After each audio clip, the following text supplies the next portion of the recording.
Hello and welcome to Football Daily, where today we're looking at 10 times managers absolutely disgrace themselves. 10. Pellegrini shafts Man City. Manuel Pellegrini was unceremoniously booted out of the Etihad as soon as Pep Guardiola became available in 2016. It was a little harsh on an intelligent manager who won the league in 2013-14 and signed the likes of Raheem Sterling as well as Kevin De Bruyne for the Sky Blues. However, Pellegrini made an arse of himself in his first season in Manchester as City were drawn in a Champions League group with Bayern Munich. In the final game of the group stage, the citizens came back from 2 down at the Allianz to take a 3-2 lead and needed just one more goal to claim the top spot and an easier draw in the round of 16. But instead, the Chileans strangely withdrew forward Edin Dzeko for Jack Rodwell, and in a post-match interview said he thought his side needed to win 5-2 to top the group. City met Barcelona in the second round and lost 4-1 on aggregate. 9. Shteeve McClaren. Shteeve McClaren didn't seem like he could sink much lower after his catastrophic spell in charge of England. He had ditched David Beckham from his squad for Euro 2008 qualification, but had to recall the star after England scored just 1 goal in 5 matches. Results picked up and England simply had to avoid defeat at home against Croatia to reach the tournament. They lost 3-2. McClaren wisely left the country, taking up the head coach role at FC Twente in the Netherlands. But perhaps confused by the Dutch people's excellent English, he seemed to think that speaking English with a Dutch accent was good enough, giving a bizarre interview in which he sounded like Yoda in clogs. I sort of knew when I came here and Champions League. Despite being a complete tit in the press conference, McClaren did manage to win the Eredivisie with Twente, before eventually departing for Wolfsburg. 8. Mourinho's transfer shocker. Jose Mourinho doesn't do anything by half measures, and in 2013-14 he made some bold squad decisions. The special one brought in Willian and Samuel Eto'o in the summer before adding Nemanja Matic and Kurt Zouma in January, but his outgoing transfers were not quite as successful. In the space of 6 months, Mourinho sold Kevin De Bruyne to Wolfsburg and Romelu Lukaku to Everton, believing them both to be beneath Chelsea's level. The 2 Belgians brought in just £44.5 million, and after the additions of Cesc Fabregas and Diego Costa in the summer, it looked like the Blues had come out on top. But a year later, De Bruyne had moved on to Manchester City for an incredible £55 million, whilst Lukaku was valued at more than £60 million this summer. And just 6 months after that, Mourinho was at the job centre after being shit-canned by Chelsea himself. 7. Gazza ghosts Ferguson. Back in 1987, Alex Ferguson was keen to add some star quality to his Manchester United midfield, and Paul Gascoigne was his #1 target. Gazza, playing for relegation threat in Newcastle, had torn United apart at Old Trafford, nutmegging Remy Moses and cheekily patting him on the head afterwards. Ferguson, about to head on holiday, spoke to the England man personally and had a deal virtually wrapped up, with Gazza telling him to go and enjoy yourself, Mr. Ferguson, I'll be signing for Manchester United. But while the Scotsman sunned himself in the Med, he received a call from the club chairman, revealing that Tottenham Hotspur had snapped Gascoigne up, buying his parents a house in Newcastle to sweeten the deal. It took United another 6 years to win their first title of the Ferguson era, and the legendary coach named not signing Gascoigne the biggest regret of his career. 6. Craig Levein. Tactical genius. Who the f*** is Craig Levein, I hear you shouting at home? He may well look like an accountant and a serial killer mixed together, but his career is actually even less impressive, as he's managed Scotland. Handed a 5.5-year contract in 2009, Levein employed some radical tactics, as his side scraped a 2-1 win against Liechtenstein and drew 0-0 with Lithuania. But his true masterstroke of shite came against the Czech Republic.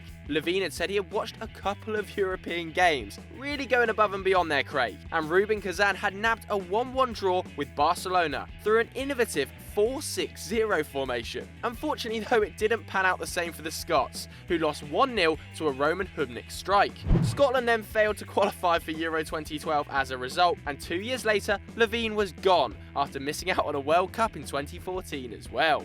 5. Wenger misses out on Xabi Alonso. Before Arsenal signed Granit Xhaka in 2016, the club had lacked a dominant physical presence in midfield since the great days of Gilberto Silva and Patrick Vieira. But in 2008, they had the chance to sign Xabi Alonso. Inexplicably, Liverpool were keen to ditch the Spaniard in favour of Gareth Barry, and Arsenal offered £14 million.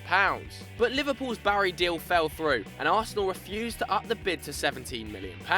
Alonso was reportedly in a car on the way to London when he was told the move was off. Later, Wenger defended his decision. "I would have had to kill Alex Song, Abu Dhabi and Nielsen." Arsenal went another 6 years without a trophy, whilst Alonso left for Real Madrid in 2009, winning the League and Champions League as well as the World Cup with Spain.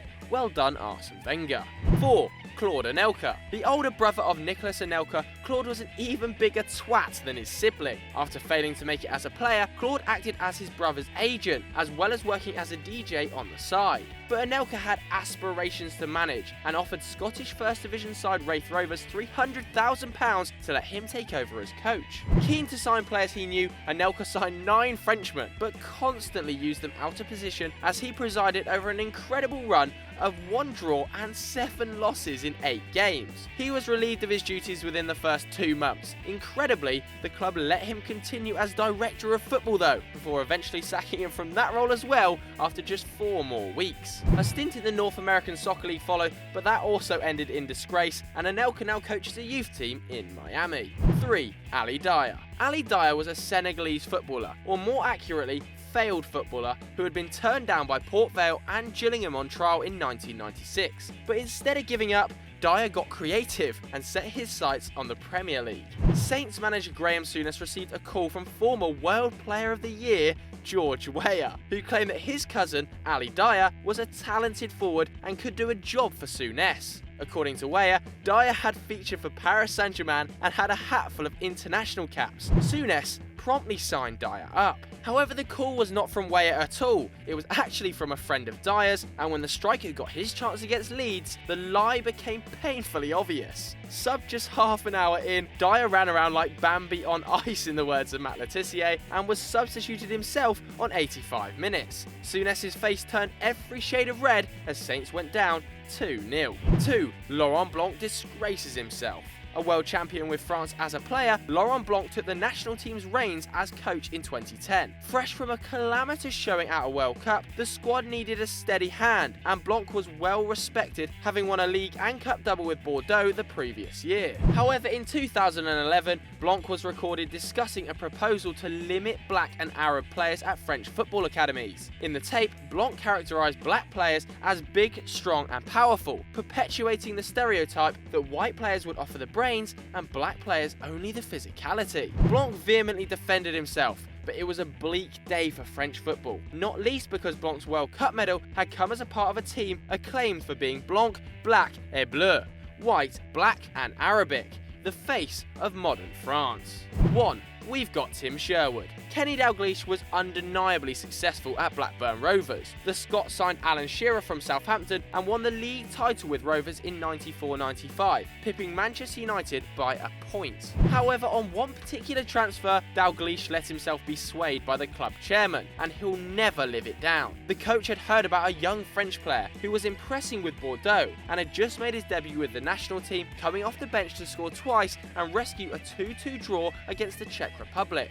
Dalglish was keen to pursue a deal, but chairman Jack Walker was having none of it. "Why do you want to sign Zinedine Zidane when we have Tim Sherwood?" he asked. Blackburn rejected the chance to sign Zizou for around £1.2 million then, and 6 years, a Ballon d'Or and a World Cup later, the Frenchman cost Real Madrid £46.6 million. By that time, Blackburn have been relegated. So there we have it, but what do you guys at home think? Let us know in the comments below. And if you enjoyed this video, why don't you click here for loads more great content and down there to subscribe. And as always guys, we'll catch you later.